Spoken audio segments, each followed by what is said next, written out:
Don't walk away from me. Don't walk away from me. Don't walk away from me. Don't walk away from me. Don't walk away. Don't walk away from me. Don't walk away. Don't walk away from me. Don't walk away. Don't walk away from me. Don't walk away.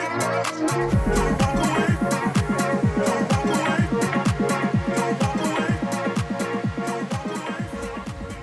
Ça en fait YouTube, je suis Suzuki et je suis très content de vous retrouver. Bon, on est à Centre Auto et là on va faire l'essai d'une Fiat 500e, ça vient d'arriver en Martinique et attention, normalement on peut même pas encore les essayer, donc là ça va vraiment être exceptionnel. Et je vous avoue que, je vais vous dire un truc, c'est que de base, j'avoue que moi vous savez j'ai ma Mini, tu vois, et là le but c'est de me dire, est-ce que je vais être convaincu par une Fiat 500e, mais j'ai déjà regardé un peu, j'avoue que ça a l'air vraiment intéressant comme véhicule et je vais commencer par vous montrer quelques images d'une version grise en finition Prima. Je vous laisse voir, c'est magnifique.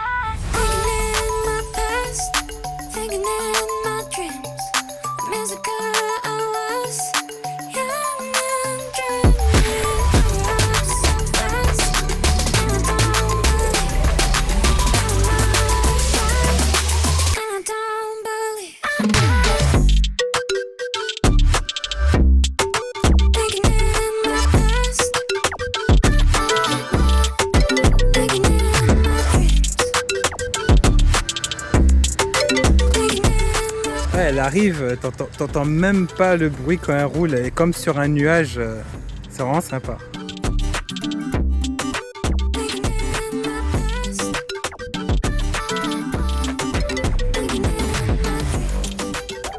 Du coup à bord, ce qui est bien, c'est qu'on a vraiment de la place, on a ce volant, ce qui est bien, c'est que hop, en bas, on est à ces places qui permet d'avoir de la place pour les jambes. Système compatible Android Auto et CarPlay sans fil en plus. Donc voilà, ça c'est bien, c'est électronique. On a aussi un deuxième écran, du coup, face au conducteur. Excellent. Et on a même de la place derrière, voilà. Parce que avec ces Fiat 500 électriques, elles sont un peu plus grosses que les Fiat 500 de base. Et c'est vrai que c'est très sympa. Allez, on démarre. Pas de bruit évidemment, puisque c'est de l'électrique. Et let's go. Parking, marche arrière, neutre et drive. Ok, c'est parti. Ceinture comme d'habitude. Toujours mettre sa ceinture de sécurité, n'est-ce pas? Est vraiment grand, le GPS est nickel.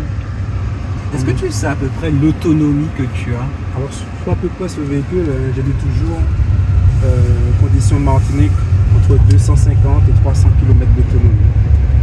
Ah mais ça va, en fait en Martinique normalement comme on fait que des petits trajets. Exactement, donc c'est largement suffisant. Exactement, d'autant plus que lorsqu'on s'arrête, il y a la charge régénérative. Exactement, et lorsqu'on freine aussi le véhicule est dans les phases de descente. Et pareil, niveau puissance, je sens que elle est bien vive. Elle est nerveuse. Elle est nerveuse. Le couple, il répond tout de suite. C'est ça.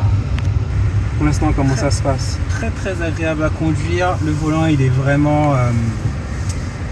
il s'adapte avec la vitesse. Donc là, il est vraiment souple. Il est vraiment... Il est pas rigide, il est précis aussi. Bah, pour le coup, on dirait une petite sportive. Ouais, clairement, on dirait une petite sportive. Là, j'accélère, je suis déjà à 50. À peine appuyé sur la pédale. Moi je suis un gros geek, hein, j'adore tout ce qui est technologie et le côté technologique, le côté d'avoir le côté high-tech. Je veux dire, aujourd'hui si tu veux une voiture la plus high-tech possible, il faut que tu prennes un véhicule électrique. Ça c'est le détecteur d'angle mort qui te dit qu'il y a une voiture qui te dépasse. Et c'est pour ça qu'il y a un petit truc triangulaire orange qui s'allume sur le rétro. Ah c'est bien fait ça. Tu prends un véhicule, une moto te dépasse, tu as le détecteur qui s'enclenche. C'est bien ça, ça rajoute de la sécurité parce qu'effectivement... Non ça va, il y a beaucoup de visibilité. En fait le véhicule est, j'allais dire petit, ça reste un petit véhicule. J'aime bien aussi la façon dont ils ont fait la boîte auto, dans le sens où il n'y a pas de levier, voilà, c'est des boutons à appuyer et ça aussi ça donne un côté presque jeu vidéo en fait. Exactement, et le chargeur en induction en déposant le portable. Et ça avec le sans fil pour le Apple CarPlay. Tu poses ton téléphone, tu mets là, tu as ta musique directement qui arrive, tu as ta playlist. Non, bah bon. Ayant déjà conduit plusieurs fois des Fiat 500 tout court, elle est plus confortable. Je pense qu'elle est plus lourde aussi. Oui, elle est plus lourde. Mais du coup, ça lui donne plus d'appui et d'assise. Et je sais qu'il y en a qui trouvent que les Fiat 500 de base font un peu féminin comme véhicule. Et celle-là, elle a vraiment un air un peu plus méchant avec les phares et tout. On dirait vraiment une version sport. Et ce que je disais tout à l'heure, c'est que les Fiat Abarth 500, qui vont sortir dans le futur, d'ailleurs dans un futur assez proche, ce seront des électriques. Donc, ce seront basés sur la Fiat 500e. Et je pense qu'ils ont fait ça parce que techniquement, même Tesla, par exemple, les véhicules Tesla, ils arrivent à tenir tête, attention, que sur un démarrage, mais ils arrivent à tenir tête à des Lamborghini, etc. Parce que les voitures électriques, elles ont la pêche en fait à bas régime, qui fait que oui, tu peux soulever pas mal de véhicules. Et la Fiat 500e, elle en fait clairement partie. D'ailleurs, est-ce qu'il y a... Non, il n'y a pas d'eau-parleur pour ajouter des bruits. Quel genre de bruit? De moteur. Non. Le but, justement, les électriques, les clients, ils recherchent alors certes l'économie en termes de carburant, mais aussi un silence. L'avantage d'avoir un véhicule électrique, c'est un silence complet. Mais vraiment. Totalement. J'ai l'impression d'être dans une auto-tamponneuse à droite. Un vaisseau spatial. Ouais. Non, vraiment bien. Vraiment. Je suis très surpris. Voilà. Électrique. Et voilà, monsieur. C'est quoi les e-modes? Alors, e-mode, c'est les modes de conduite. Donc, on a un mode normal, un mode range et un mode Shiva. Donc, ça permet de réguler le recul du véhicule. Tu sais, quand tu as une voiture électrique, Oui. le simple fait de retirer le pied sur la pédale d'accélérateur, le véhicule freine. Oui. Sans utiliser les plaquettes. C'est-à-dire que c'est un ralenti, c'est un frein moteur. Et en même temps, ça recharge. Et ça permet justement au véhicule de recharger lors du freinage.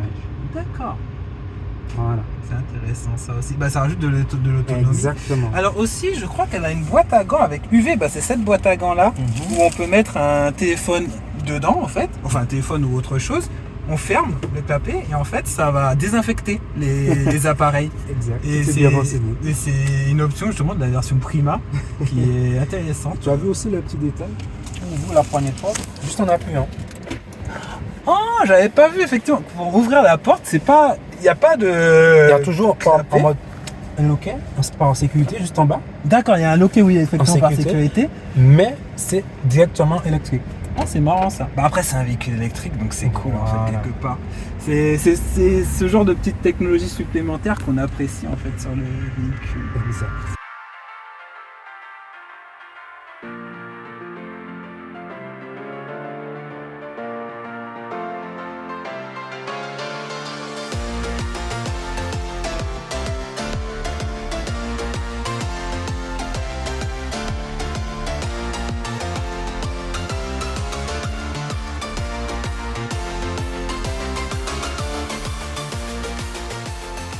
Bon ben voilà, un grand merci à Centre Auto pour leur accueil, particulièrement Ludovic Vigilant que vous pouvez contacter d'ailleurs par téléphone au 06 96 28 51 44. Je vais vous écrire en bas dans la vidéo. Vraiment, il se connaît très bien sur ces véhicules, il va vous dire tout sur la Fiat 500e.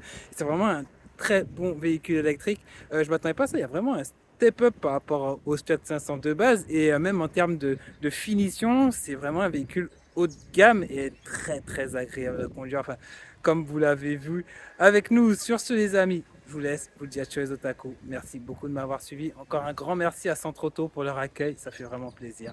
Et à bientôt sur Otaku Game préféré. Ciao, bye bye.